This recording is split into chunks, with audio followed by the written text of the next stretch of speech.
नमस्कार दोस्तों, BPS classes में आपका स्वागत है। आज हम स्टार्ट करेंगे पहला लेक्चर इस क्लासेज का, जो कि एफसीआई एजीएम टेक्निकल के लिए होगा। ठीक है, उसमें बायोटेक्नोलॉजी एक बहुत इंपॉर्टेंट टॉपिक है। उसमें जो भी क्वेश्चन बनने लायक टॉपिक है वो हम आज डिस्कस करेंगे।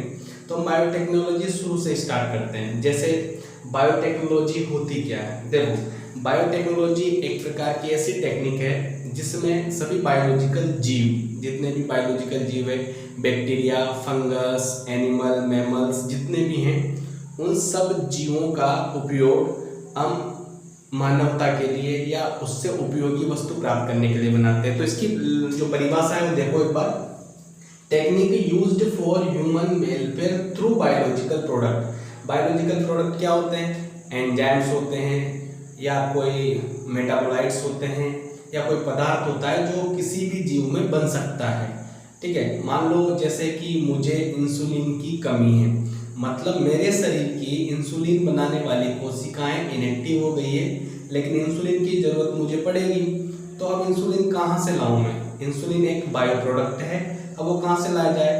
तो किसी और का इंसुलिन लाया जाए, लेकिन किसी और को भी जरूरत है। तो हम क्यों ना ऐसा करें, ऐसी जीन का ट्रांसफर किसी बैक्टीरिया में कर दें, बैक्टीरिया या छोटे ऑर्गेनिज्म में कर दें, ताकि बैक्टीरिया का कल्चर बहुत ज़्यादा मात्रा में किया जा सकता है और उससे प्रोडक्ट भी प्राप्त किया जा सकता है। तो वहाँ से हम इंसुलिन प्राप्त कर लें। तो ये एक टेक्निक है जो बायोलॉजिकल प्रोडक्ट कोई भी हो उसको प्राप्त करने के लिए इसमें कुछ टेक्निक्स यूज किया जाते हैं, उसको भी बायोटेक्नोलॉजी बोल देते हैं।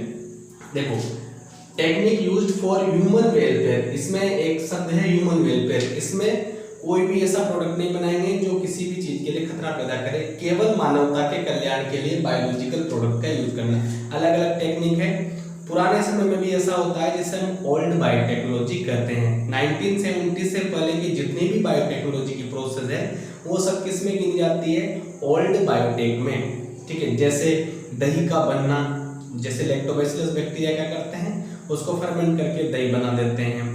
बटर जिसको बोलते हैं, चीज जिसको बोलते हैं, योगर्ट वगैरह, सब किससे बनते हैं? बायोटेक्नोलॉजिकल या बायोलॉजिकल ऑर्गेनिज्म से ही बनते हैं। ठीक है, या फिर वाइन का बनना यानी शराब का बनना एंजाइम की मदद से, या बियर बनाना, शराब बनाना, दही बनाना, ये सब पुराने जमाने से चली आ रही परंपरा है। तो 1970 से पहले से जितनी भी ये ट्रेडिशनल टेक्नोलॉजी चलती थी बायोटेक में, तो उसको ओल्ड बायोटेक बोल देते थे। लेकिन 1970 के बाद जितनी भी बायोटेक्नोलॉजी में जो विकास हुआ है, जैसे जेनेटिक इंजीनियरिंग आ गई है, जेनेटिकल मॉडिफाइड ऑर्गेनिज्म आ गए हैं, आरडीएनए टेक्नोलॉजी आ गई है, आरएनए साइलेंसिंग टेक्नोलॉजी आ गई है। तो नई नई टेक्नोलॉजी जो भी आई है वो सब 1970 के बाद ज़्यादातर हुआ है काम। तो उसको क्या बोलते हैं? Modern biotech. अब मॉडर्न बायोटेक में आधुनिक जो जैव तकनीकी है वो 1970 के बाद चलेगी। तो मॉडर्न बायोटेक में बेसिकली दो प्रिंसिपल पे काम करती है। कोई पूछे बायोटेक्नोलॉजी के कितने प्रिंसिपल है, तो अकॉर्डिंग टू एनसीईआरटी दो प्रिंसिपल होते हैं बायोटेक्नोलॉजी के। उसमें क्या होता है? देखो, एक प्रोडक्शन ऑफ ट्रांसजेनिक ऑर्गेनिज्म और जीएमओज, यानी कि जेनेटिकली मॉडिफाइड ऑर्गेनिज्म्स, आनुवांशिक रूपांतरित जीव, या ट्रांसजेनिक ऑर्गेनिज्म यानी कि पारजीनी जीव, या तो ट्रांसजेनिक ऑर्गेनिज्म बना लो या जीएमओ बना लो। मतलब किसका प्रोडक्शन करना है? पारजीनी जीवों का या आनुवांशिक रूपांतरित जीव यानी जीएमओ का प्रोडक्शन हमें करना है।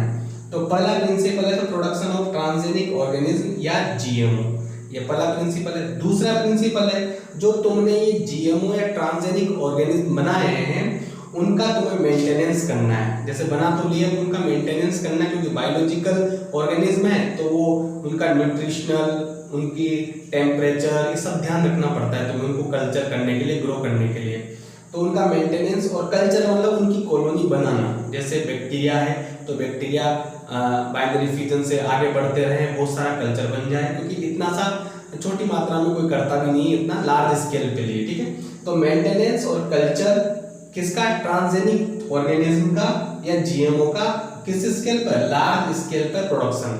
उनसे प्राप्त होने वाले प्रोडक्ट का क्या करना है? यानी फैक्ट्री लेवल, लार्ज स्केल पे मानवता के कल्याण के लिए बहुत सारी चीजों की जरूरत होती है, अमंडेड में जरूरत होती है, ज्यादा मात्रा में जरूरत होती है। इसलिए क्या होता है, उसमें लार्ज स्केल प्रोडक्शन होना चाहिए। लार्ज स्केल प्रोडक्शन के लिए जो भी तुमने बनाया जीएमओ है ट्रांसजेनिक ऑर्गेनिज्म, वो बहुत सारे होने चाहिए। बहुत सारे होने के लिए उनका कल्चर करना पड़ेगा, उनको मेंटेन रखना पड़ेगा। ठीक है, तो दो प्रिंसिपल पे काम करती है, प्रोडक्शन ऑफ ट्रांसजेनिक या जीएमओ और उनका मेंटेनेंस कल्चर, दोनों प्रिंसिपल। और मॉडर्न बायोटेक्नोलॉजी कब से चली थी? 1970 के बाद। और किस पे बेस्ड है? जेनेटिक इंजीनियरिंग पे। जेनेटिक इंजीनियरिंग एक बहुत इंजीनियरिंग से संबंधित टर्म है, लेकिन जेनेटिक शब्द यहाँ आ गया है। जेनेटिक्स का मतलब होता है कि गुणसूत्र और उनके अंदर डीएनए, बेसिकली डीएनए या जीन, जीनोटाइप। और जहाँ तक तुम एग्रीकल्चर के स्टूडेंट हो, बायोलॉजी के स्टूडेंट हो, जीन जीनोटाइप तुम्हें परिचित होगा अच्छे से कि डीएनए के कुछ फ्रेगमेंट जो कैरेक्टर को डिसाइड करते हैं वो क्या होती है? वो जीन होती है। डीएनए के फ्रेगमेंट जो कि कैरेक्टर या किसी लक्षण को डिसाइड करते हैं या कंट्रोल करते हैं, रेगुलेट करते हैं, उस डीएनए के फ्रेगमेंट को जीन कहते हैं। सारा डीएनए जीन नहीं होता, लेकिन सभी जीन क्या होते हैं? डीएनए, क्योंकि जीन सभी किसका पार्ट होते हैं? डीएनए का ही पार्ट होते हैं। ठीक है, तो बेसिकली हमें क्या करना है? एक तो ऑर्गेनिज्म जीएमओ और ट्रांसजेनिक का प्रोडक्शन करना। अगर कैसे बनेंगे ये आगे के लेक्चर में हम चर्चा करेंगे। बहुत सिंपल है, पता चल जाएगा धीरे धीरे एग्जाम्पल की मदद से आपको। और ये जेनेटिक इंजीनियरिंग पर बेस है। इसमें सारे के सारे जो जितने भी टेक्निक्स यूज होगी वो किसकी होगी? जेनेटिक इंजीनियरिंग की। तो ये जेनेटिक इंजीनियरिंग जो वर्ड है वो कब आया? 1970 के बाद। ठीक है, अब जीएमओ एक शब्द यहाँ आया है, जीएमओ, और एक शब्द आया है यहाँ पे ट्रांसजेनिक ऑर्गेनिज्म। अब जीएमओ की फुल फॉर्म तुम्हें याद रखनी है, जेनेटिकली मॉडिफाइड ऑर्गेनिज्म, यानी आनुवांशिक रूपांतरित जीव, और एक है ट्रांसजेनिक ऑर्गेनिज्म। अब ये दोनों है क्या? देखो ये दोनों एक ही हैं, लेकिन थोड़ा सा अंतर है। जैसे किसी भी जीनोम में या किसी भी जीव के डीएनए में कोई ऑर्गेनिज्म में, जैसे बैक्टीरिया है, ह्यूमन है, एक माउस है, टोबैको का प्लांट है, कोई भी हो, यानी प्लांट एनिमल कोई भी हो, उसके डीएनए में यानी उसके जीनोम क्या होता है? Single set of chromosome. जैसे मनुष्य में 46 क्रोमोसोम है, तो 46 किस में होते हैं? पेयर में होते हैं, तो 23 इसका जीनोम हो जाएगा। ठीक है, single set of chromosome is called genome.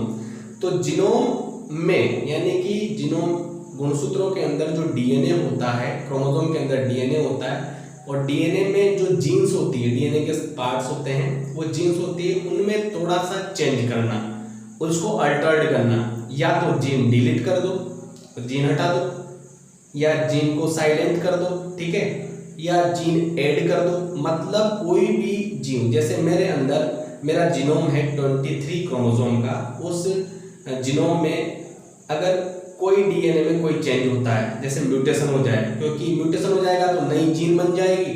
नई जीन बन जाएगी तो देखो कोई भी जीन बनना जो पहले से वहाँ उपस्थित नहीं हो, मेरे अंदर म्यूटेशन हुआ, इसका मतलब कभी पहले नहीं थी तो नई जीन वहाँ पे आ जाए नेचुरली। कभी भी मेरे अंदर वो जीन नहीं थी लेकिन म्यूटेशन हो गया, उससे क्या हो गई? मेरे अंदर वो जीन आ गई, वो काम कर रही है, और उससे मुझे मेरे कैरेक्टर शो हो रहे हैं म्यूटेशन के बाद। तो इसका मतलब मैं क्या हो गया? जेनेटिकली मॉडिफाइड हो गया। कुछ तो चेंज हुआ है, तो मैं जेनेटिकली मॉडिफाइड हो गया। या तो म्यूटेशन हो जाए, या फिर कोई जीन मेरे अंदर से डिलीट की जाए ताकि उसका काम बंद हो जाए। किसी जीन का साइलेंसिंग कर दिया जाए, साइलेंट कर दी जाए, उसके काम को रोक दिया जाए, इससे भी मेरे अंदर चेंजेस हो गए। या डिलीट कर, या कोई जीन ऐड कर दो। ठीक है, ये भी एक तरह का क्या हो गया? जीन परिवर्तन। तो कुछ भी कर दो, किसी के जीनोटाइप में जीन ऐड करना, जीन डिलीट करना, या फिर उस जीन को साइलेंट करना, कैसे भी करके जीनोम में कुछ भी तुमने अल्टरेशन किया है, कुछ भी परिवर्तन किया है और वो कैरेक्टर शो होने लग गए, तो वो जीव जो बना है, जो ऑर्गेनिज्म बना है, वो क्या है? जेनेटिकली मॉडिफाइड हो गया है। ठीक है, ये समझ में आ गया। और ट्रांसजेनिक ऑर्गेनिज्म क्या होता है? ट्रांसजेनिक का मतलब होता है इसमें जीन जोड़ना ही होता है। ट्रांसजेनिक में क्या होता है? जीन जोड़ना। ठीक है, जैसे एनिमल की जीन प्लांट में, प्लांट की जीन एनिमल में ट्रांसफर कर दी। ठीक है, प्लांट टू प्लांट ट्रांसफर कर दिया, कोई जीन वहाँ नहीं है। जैसे प्लांट, कोई प्लांट है तो उसकी जीन किसी और प्लांट में ट्रांसफर कर दी, उसके कैरेक्टर वहाँ पे शो हो रहे हैं, तो वो दूसरा प्लांट क्या हो गया? ट्रांसजेनिक हो गया। जैसे फिश वाली जीन है, फिश जीन है, फिश की जीन है ग्लोबुलिन प्रोटीन की, ग्लोबुलिन प्रोटीन की जीन है फिश की, वो किसी भेड़ में डाल दो तो उसके दूध में क्या होता है? थोड़ा मात्रा ग्लोबुलिन प्रोटीन की मात्रा बढ़ने लग जाएगी। तो एक एनिमल की जीन जो एक फिश है उसकी जीन जो कि फिशेज में आती है वो ममेलिया में ट्रांसफर कर दी, उससे वहाँ प्रोडक्शन मिल रहा है, तो वो क्या हो गई भेड़, वो ट्रांसजेनिक हो गई। ठीक है, जैसे कि एक अपने पास हीरोडीन एक पदार्थ होता है जो जोंक यानी लीच में मिलता है। ठीक है, तो हीरोडीनिया जो जोंक होती है उसमें एक पदार्थ होता है हिपेरिन जो कि एंटीकोएगुलेंट होता है, ब्लड को जमने नहीं देता है। तो हमें ब्लड एंटीकोएगुलेंट की जरूरत पड़ती है, तो हमने क्या हुआ कि उसकी जीन निकाल के हमने किस में डाल दी, किसी प्लांट में डाल दी। जोंक की जीन किसी प्लांट यानी एनिमल की जीन प्लांट में ट्रांसफर कर दी, जिससे कि अपन हिपेरिन प्राप्त कर सकते हैं। तो केवल जीन का एडिशन होना ये क्या होता है, ट्रांसजेनिक, वो भी अलग अलग प्रजातियों से दूसरी प्रजाति में जीन का जोड़ना, ये क्या होता है, ट्रांसजेनिक हो जाता है। ठीक है, तो इसको बोलते हैं ट्रांसजेनिक ऑर्गेनिज्म। तो याद रखना यहाँ पे एक लाइन लिखी है बहुत बढ़िया कि all transgenic organism of GMO की शर्त इतनी सी है कि जीनोम में परिवर्तन हो जाए। तो जीनोम में परिवर्तन तो ट्रांसजेनिक में हो रहा है, लेकिन ट्रांसजेनिक लिमिटेड है। तो सभी जो ट्रांसजेनिक होते हैं यानी जीन ऐड करने वाले होते हैं, जीन जिसमें ऐड की हुई है, जीन का मैनिपुलेशन हुआ है, वो ट्रांसजेनिक ऑर्गेनिज्म क्या हो गए, जीएमओ हो गए। लेकिन जीएमओ में एक बड़ी टर्म है, जीएमओ क्या है, एक बड़ी टर्म है, उसमें डिलीशन भी होता है, जीन को डिलीट भी किया जा सकता है, लेकिन ट्रांसजेनिक में केवल जोड़ा जाता है, एक दूसरे की जोड़ को ट्रांसफर करना ये ट्रांसजेनिक। लेकिन इसमें जीएमओ में क्या होता है, डिलीट भी कर सकते हैं, जोड़ भी सकते हैं, ठीक है, साइलेंट भी कर सकते हैं और उत्परिवर्तन करके नई जीन भी ला सकते हैं, तो वो क्या बन जाएंगे, जीएमओ। तो जीएमओ एक ब्रॉड टर्म है, उसके अंदर ही क्या आ जाती है, ट्रांसजेनिक। ठीक है, तो ट्रांसजेनिक ऑर्गेनिज्म और जीएमओ ये। अब तो मैं क्वेश्चन देता हूं मैं कि पहला ट्रांसजेनिक प्लांट कौन सा है और पहला ट्रांसजेनिक एनिमल कौन सा है, ये आप हमें कमेंट करके बताएंगे। ये वीडियो लेक्चर का एंड है।